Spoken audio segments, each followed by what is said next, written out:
Bismillahirrahmanirrahim. Dans cette vidéo, on va voir le cycle cellulaire. Le cycle cellulaire se compose de deux parties. L'interphase et la mitose. L'interphase se compose de trois phases. Il y a la phase G1, la phase G1, la phase S et la phase G2. Donc, dans ce graphe, on va voir la quantité de la molécule d'ADN, la quantité de l'évolution de la quantité d'ADN au cours du cycle cellulaire. Donc, le cycle cellulaire se compose de l'interphase et la mitose. Donc, il se compose de trois phases, la phase G1, la phase G2, la phase S et la phase G2. La phase G1, la phase S et la phase G2. Dans la phase S, il y aura augmentation de la quantité d'ADN. Il y aura augmentation de la quantité, il va se dédoubler la quantité d'ADN, et c'est la phase de synthèse. Dans la phase de synthèse, on va voir dans ce schéma que dans la phase G1, le chromosome est formé d'un seul filament, et où il y a la molécule d'ADN, une simple molécule d'ADN. Les bases azotées sont complémentaires, T en face de A, G en face de C. Il y aura une complémentarité des bases A, T, C, G. Elles sont liées par des liaisons d'hydrogène. Après la phase G1, il y aura la phase S, où il y aura duplication de la molécule d'ADN. On voit ici un dédoublement de la molécule d'ADN. Ici, ce sont les yeux de réplication, où la molécule se dédouble. Une enzyme s'installe dans la molécule d'ADN et elle va ouvrir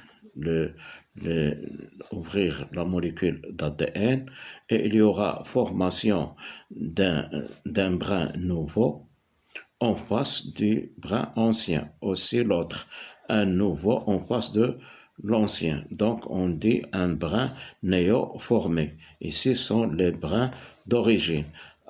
En complémentarité des bases, veut dire G en face de C, T en face de A, etc. Donc, après cette phase de synthèse où il y a augmentation de la quantité d'ADN, par exemple ici de 3,3 à 6,6, dans la phase S, il y a augmentation de la quantité d'ADN. Après, la phase G2. La phase G2 où il y a une stabilité de la quantité d'ADN, et donc les deux brins, ici les deux brins de chromosome, le chromosome est dupliqué, donc il y a deux exemplaires qui sont les mêmes, deux exemplaires de la molécule d'ADN. Un dans chaque filament. Donc, il y a deux filaments. Donc, il y a formation du chromosome. Après, dans la mitose, au moment de la mitose, les chromosomes s'individualisent et deviennent bien visibles. Donc, ici, c'est le chromosome, il y aura la prophase, la métaphase, l'anaphase et la télophase. Après la télophase, il y a séparation des deux chromosomes, donc il y aura deux chromosomes filles qui ressemblent au chromosome de départ. Donc, il y aura formation de deux cellules identiques à la cellule mère, qui portent les mêmes chromosomes, les mêmes bases et le même